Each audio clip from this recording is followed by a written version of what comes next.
traditional taxi cabs that we have on the streets in Houston now? 2,480. 2,480?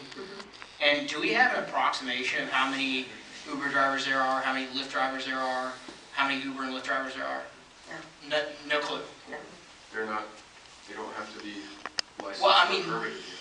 I get that, but like, I guess the company would probably have that information. We've asked. And they haven't been forthcoming. And now they are required to disclose it as soon as they get their permit. Okay. Interesting. Okay, all right, just curious, thank you. The answer to your question is that we cannot request or even demand any kind of data unless they're going through a permitting process. So as long as we don't have a permitting process in place, we can't get any data. Yeah, I don't even know if it, well, they just don't want to tell you, I guess. And well, they're a private company, they don't have to tell us, and especially if we don't have a permit structure in place that would require that they turn over that data in exchange for a permit, is what I'm guessing. Yeah, plus, they're real concerned about their competitors knowing what they're doing. Yeah. And they're being sued. And they're being sued. Yeah, so they're very careful what they say. What we were told before, and this is months ago, so who knows if this is current or not. Could you talk into the mic? What we were told before by Lyft was just generally speaking, what do you like to go into a market with? And what they said, I think, at that point, Lyft said that they like to try to launch with about 100 drivers. Okay. But that was a really general statement. Yeah. So. And that was in March. Okay.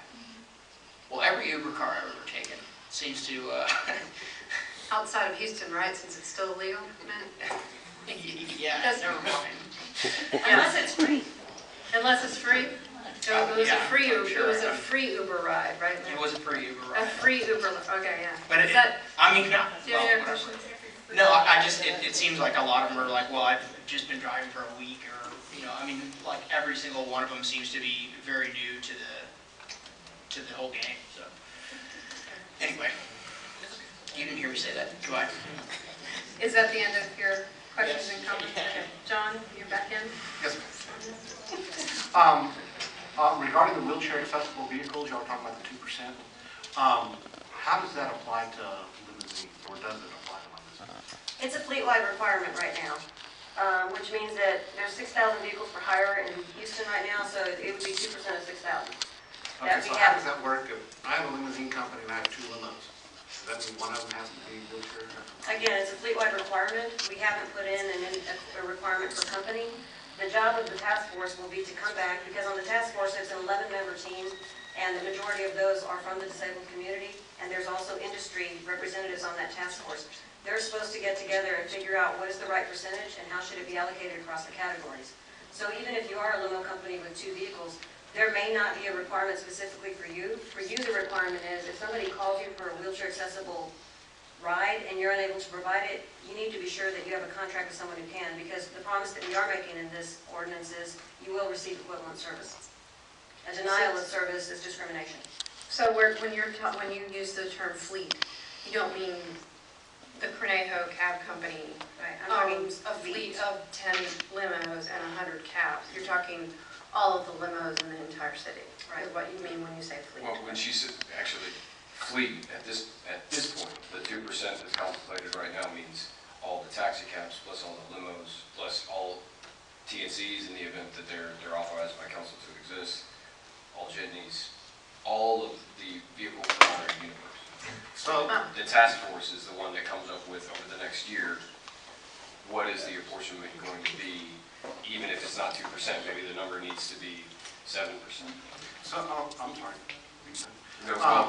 Maybe it needs to be 7% across the board, and then this is how much each category needs to have. Now, are we going to run into the problem where we have Donald's wheelchair accessible vehicles, he's got 50 of them, and all of us don't have any, we're all going to rely on Donald?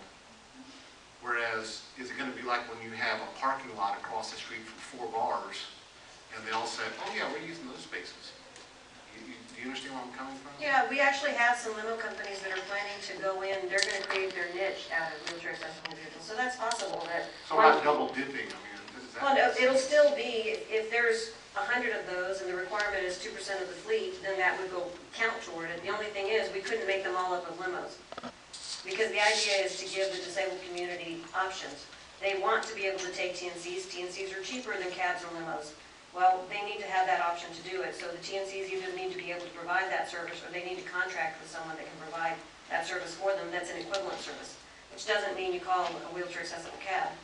You call some other wheelchair accessible sedan or limousine service or whatever other vehicle. And the equivalent service requirement is the piece that I think would mitigate that example that you're talking about, John, where you have shared parking. It's not enough, right, but everybody just gets to count it. It's not, we're not saying you must have this many vehicles and there be no accountability beyond that. There must be this many vehicles, and the task force is going to change that. And irrespective of this, everyone has to provide equivalent service.